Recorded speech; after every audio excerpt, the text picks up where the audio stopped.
आपली गाड़ी थोड़ा शुक्ला जी देखो अभी कल तैयार रहो। हाँ ये एक मिनिट मनोज मागे मागे जा मागे जा काय होतं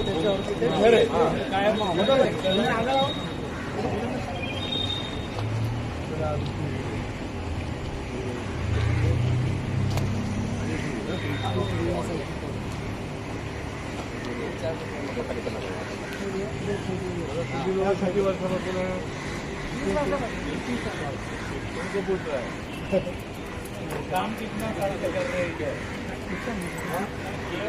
हो काका हो दादा सीनियर वर्कर कौन है?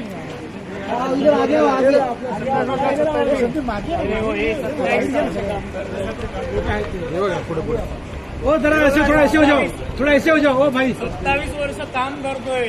माणूस इकडे 30 साल से काम कर रहे हैं। मामा मामा केलकर साहेब ये मामा का उम्र चला गया। केलकर साहेब ओके कुठल्या कुठल्या गाड्या ह्यामध्ये समाविष्ट आहे कुठल्या कुठल्या गाड्या समाविष्ट आहे त्याच्यात आणि यांच्याकडे सीएनसी पण आहे का अत्याधुनिक गोष्टी सीएनसी आहे लाखो रुपयाचं इंडस्ट्रियल इस्टेट आहे म्हणजे आता विकासाच्या नावाखाली उद्योजकांवरती बुलडोझर फिरवणार की काय अशा प्रकारचं संकट जे आहे ते यांच्यावर आलेलं आहे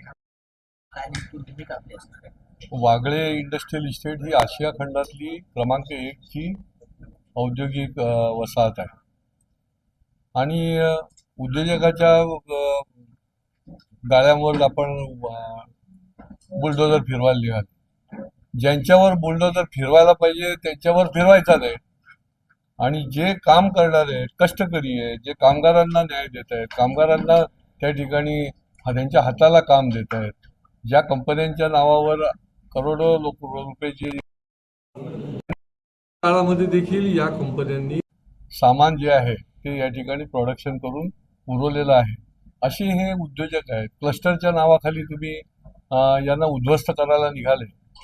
हे योग्य नाही आहे ही जुलूम जबरदस्ती जी महापालिकेची चालू आहे ही जी हेकेखोरपणा आणि अतिरेकपणा जो चाललेला आहे तो कदापि सहन होणार नाही याच्या पाठीमागे लघुउद्योजक संघटना पण ठामपणे उभी आहे आणि शेवटी लघुउद्योजक जो आहे तो जगला पाहिजे जो काहीतरी निर्मिती करतोय त्याच्याशी आपण सुसंवाद साधला पाहिजे त्याच्याऐवजी ही 48 तासात खाली करा हे कुठल्या नोटिसा द्यायला लागले खालती सही कोणाची आहे महापालिकेच्या अधिकारी गणेश चौधरी अहो यांनी त्या येऊरमधलं देखील एकही बांधकाम निष्कासित केलेलं नाही आणि या उद्योजकावर हे करायला निघाले म्हणजे हा जो दुटप्पीपणा चाललेला आहे तो अजिबात योग्य नाहीये जर का आपण हे नोटीस मागे घेऊन त्यांच्याबरोबर सुसंवाद साधला नाही त्यांना योग्य त्या ठिकाणी त्याच ठिकाणी उर्वरित 50% आहे ती तुम्ही क्लस्टरला द्या क्लस्टरला यांचा विरोध पण नाही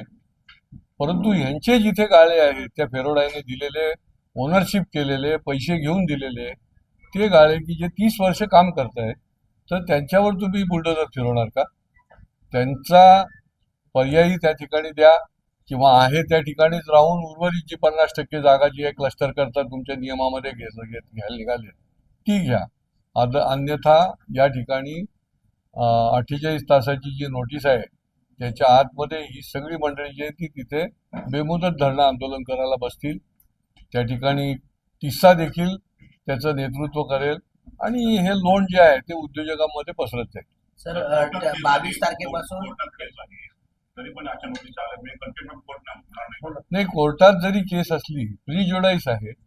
थांबायला पाहिजे अहो आपण इतक्या ठिकाणी कोर्टाच्या आदेश असून सुद्धा तुम्ही काही कारवाई करत नाही म्हणजे हे महापालिकेचं जे काही चाललेलं आहे ना ते काय चाललेलं आहे मलाही प्रश्न पडलेला आहे आणि जिथे आदेश आहेत तिथे कारवाई नाही आणि जिथे कुठलेही काही आदेश नाही तिथे म्हणजे असे धावत सुटल्यासारखे कारवाई करायला तयार झाले आणि क्लस्टरच्या करता त्याच्यामुळे हे अन्यायकारक आहे हे बेजबाबदारपणाचं लक्षण आहे तुम्ही सुसंवाद करा या उद्योजकांबरोबर बसून त्याच्यातला तोडगा काढा आणि त्याच्यानंतर जी क्लस्टर करता पाहिजे असलेली जागा आहे यांनी तर वाघळी इस्टेटमधल्या सगळ्याच इंडस्ट्रीला 75% इंडस्ट्रीला नोटिसा काढल्या. वाघळी इस्टेट काय सगळं हे करणार आहेत, करायचंय का? उद्योग सगळे संपवून टाकायचे आहेत का? हा देखील याच्यामध्ये प्रश्न पडलेला आहे. आणि त्याच्यामुळे आपण जर हे मागे घेतलं नाही तर ही मंडळी जी आहे ती या ठिकाणी बेमुदत धरणं करतील आणि आमचा पूर्ण पाठिंबा राहील. आम्ही देखील या उद्योजकांना न्याय मिळण्यासाठी या ठिकाणी उपस्थित राहू. Cluster development